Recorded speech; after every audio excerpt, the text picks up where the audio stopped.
కలుషిత నీరు తాగి 14 మంది మృతి చెందారు. మరో 162 మంది అస్వస్థతకు గురయ్యారు. భగీరథపురంలో నెల రోజుల నుంచి వరుసగా మరణాలు చోటు చేసుకుంటున్నాయి. ఒక్కొక్కరిగా స్థానికులు మృతి చెందుతూనే ఉన్నారు. కలుషిత నీరు వ్యవహారం హైకోర్టుకు చేరింది. చర్యలు తీసుకోవాలని పలువురు పిటిషన్లు దాఖలు చేశారు. మంత్రులు రాజీనామా చేయాలని కాంగ్రెస్ డిమాండ్ చేస్తోంది. పూర్తి సమాచారాన్ని నేషనల్ బ్యూరో చీఫ్ కళ అందిస్తారు. కళ, అస్వస్థతకు గురైన 162 మంది పరిస్థితి ఎలా ఉంది? అసలు ఎలా జరిగింది సంఘటన? ఇప్పుడు ఎలా ఉంది? మధ్యప్రదేశ్కి సంబంధించినటువంటిది గత డిసెంబర్ 21వ తేదీన జరిగినటువంటి, అంటే అంతకన్నా ముందుగా నెల రోజుల క్రితం నుంచి కూడా కలుషిత నీరు ఏదైతే తాగుతున్నటువంటి భగీరథపురకు సంబంధించినటువంటి ఆ పరిసర ప్రాంతాల్లో ఉండేటటువంటి దాదాపు 3,000 మంది ఏదైతే ప్రభుత్వం సర్వే చేయించిన తర్వాతనే ఈ పూర్తి గణాంకాలంతా కూడా బయటికి రావడం జరిగింది.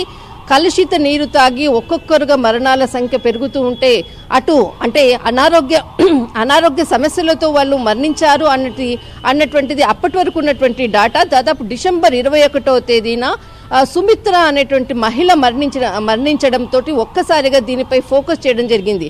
ఈ సుమిత్ర ఆమె దాదాపు ఈమె తన కొడుకును చూడడం కొరకు మధ్యప్రదేశ్ ఈ భగీరథపురానికి సంబంధించినటువంటి ఏరియాకు రావడం, అక్కడ ఆమె 3 రోజుల పాటు తన కుటుంబంతో కూడా ఉన్నది.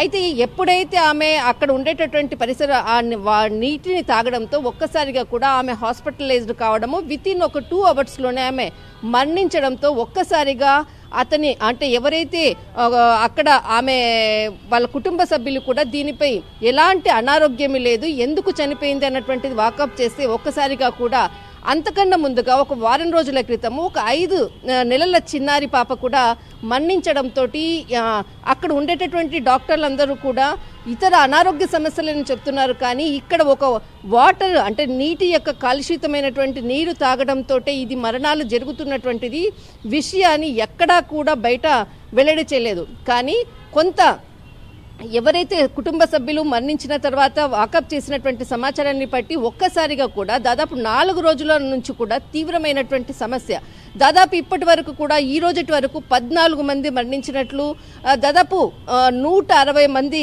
హాస్పిటలైజ్డ్ అయ్యారు. కానీ ఇక్కడ ఏదైతే మనకు సర్వే చేయించిన ప్రకారం 2,700 ఇండ్లకు ఏదైతే సర్వే చేయించారో భగీరథపుర ఈ పరిసర ప్రాంతాల్లో ఉండేటటువంటి వారు దాదాపు 1,200 మంది హాస్పిటలైజ్డ్ అయ్యారు. అదే హాస్పిటల్ అంటే వర్మ హాస్పిటల్ కాకుండా చుట్టూరు ఉండేటటువంటి హాస్పిటల్లో కూడా చాలామంది అడ్మిట్ అయ్యారు. దీనికి అంటే పరిస్థితి రోజు రోజుకు కూడా క్షీణించడంతో ప్రభుత్వం కూడా వెంటనే దీనికి సంబంధించినటువంటి పూర్తి సమాచారాన్ని తీసుకొని రంగంలోకి దిగింది.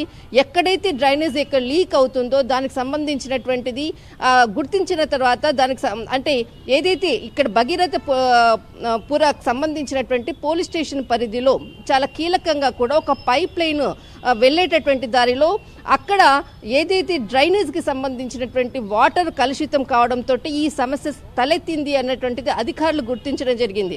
కానీ ఏదైతే చాలామంది గంటకు కూడా హాస్పిటల్ కావడము, మరణాల సంఖ్య పెరుగుతుండడంతో కేంద్ర మంత్రి కూడా ఇక్కడ మధ్యప్రదేశ్కి చేరుకోవడం జరిగింది. కానీ అక్కడ ఒక జర్నలిస్ట్ అడిగినటువంటి ప్రశ్నకు ఆయన ఇచ్చినటువంటి జవాబు కూడా ఇప్పుడు సోషల్ మీడియాలో చాలా వైరల్ అయ్యింది ఒకవైపు. కానీ మరొక వైపు దీనికి సంబంధించింది అటు కాంగ్రెస్ కూడా తీవ్రమైనటువంటి విమర్శలు చేస్తుంది. ఆమ్ ఆద్మీ పార్టీకి సంబంధించినటువంటిది అటు మంత్రి కూడా రాజీనామా చేయాలంటూ కూడా విమర్శలు ఒకవైపు ఉన్నాయి. కానీ ఇక్కడ రియాలిటీ ఏంటి అన్నది మాత్రము ఇక్కడ ఖచ్చితంగా మనకు ప్రభుత్వము తీసుకునేటటువంటి చర్యల వల్ల మాత్రము ఇక్కడ హాస్పిటల్లో పెరుగుతున్నటువంటి మరణాల సంఖ్య పెరుగుతూ ఉంది. మరొకటి ప్రభుత్వము 2 లక్షల రూపాయలను ఎక్స్ గ్రేషియా కూడా ప్రకటించడం జరిగింది.